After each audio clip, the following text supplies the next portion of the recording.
we have everything plugged in and ready to go. I turn the transformer on, so I'm going to turn the transformer on, and let's go check the fixtures out.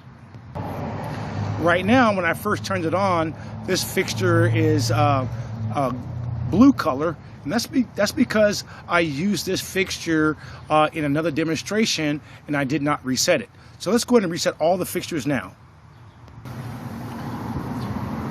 To reset the fixtures, all you have to do is turn the power off on the transformer. So we turn it off, then we'll turn it on, and we'll turn it off again, on again, off again, on again, off again, on again. That's about 4 times. So now, as you can see, the fixtures are now glowing white. Let's go check the other ones. This one here is glowing white, so we're ready to go on this one as well. We have one here too as well, glowing white, and I'm pretty sure all the other ones are glowing white too as well. Let's move on.